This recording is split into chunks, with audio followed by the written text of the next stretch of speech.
直至到今日下晝4點鐘，已經證實死亡嘅人數呢係一共為151名。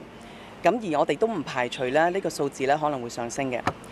而初步係辨認咗嘅遺體呢係有104具啦，亦都有39具呢係尚待辨認嘅。喺我哋手頭上呢，仍然有40多個失聯人士嘅個案啦。咁扣除咗今日係發現到嘅遺體嘅數目啦，仍然係有30多個市民呢，我哋係未能夠聯絡得上嘅。不過呢，我哋警方、我哋 DVRU 嘅同事呢，係仍然用緊最大嘅努力喺上址進行呢個搜索嘅工作啦。但係正如頭先新界北總區指揮官阿 Madam 所講，因為有啲嘅遺體呢已經係變成灰燼啦，所以呢，我哋都唔排除呢最後呢未必能夠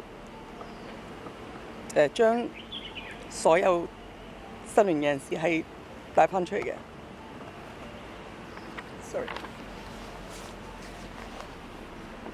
我想喺度再次衷心咁多謝唔同部門嘅前線人員啦。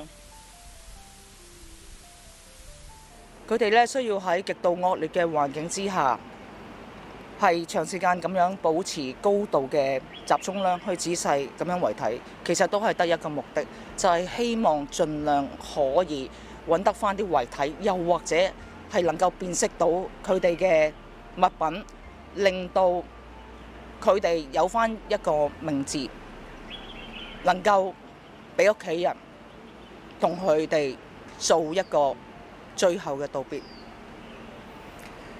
我哋警方深深咁明白到，死者家屬而家要承受嘅係難以言喻嘅傷痛同埋煎熬。每一位失蹤者對於家人嚟講呢，係無可代替嘅親人。